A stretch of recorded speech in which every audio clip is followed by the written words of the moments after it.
Thank you so much for your messages. Thanks to Tom Hiddleston, Gabby Logan, Farrah Williams, Claire Richards. And I'll be here next week. I can feel you over here. You take up every corner of my mind. What you gonna do now? This is Radio 2 on the BBC Sounds app, on your smart speaker, and on 88 to 91 FM. BBC News at 1 o'clock. This is Mike Powell. 3 former health secretaries have urged the government to give compensation to victims of the infected blood scandal as soon as possible. Yesterday, the chair of the inquiry made an interim recommendation that they should receive at least £100,000 each. Andy Burnham, Jeremy Hunt and Matt Hancock said that the shortened life expectancy of those infected with HIV and hepatitis C meant it was essential the government acted quickly.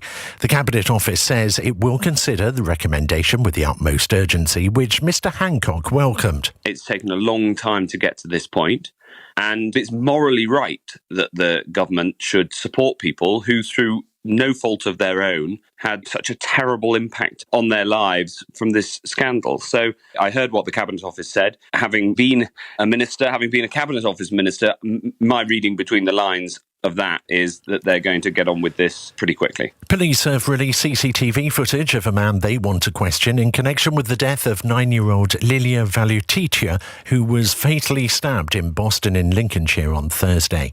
Lincolnshire police say 2 people they had arrested have been released with no further action. Rail passengers are facing another day of disruption because of a strike by train drivers at 7 operating companies. The services affected include West Midlands trains, which would have been used by people going to the Commonwealth Games in Birmingham. The Rail Delivery Group, which represents operators, called for more talks, but the drivers' union ASLEF claimed the government had made negotiations almost impossible by limiting the pay rise firms could offer. Pope Francis says health issues are likely to force him to travel less frequently and potentially even retire.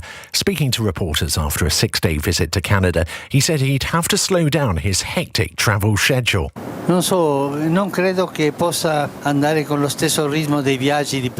don't think I will continue doing trips with the same rhythm as before. I think that at my age and with this limitation, I have to save myself a bit in order to serve the church or decide to step aside. Debris from a Chinese rocket is expected to crash uncontrollably back to Earth this weekend. It won't land in the UK, but possibly the US, South America, Australia, India, China, or the Pacific and Indian Oceans. Jonathan McDowell from the Harvard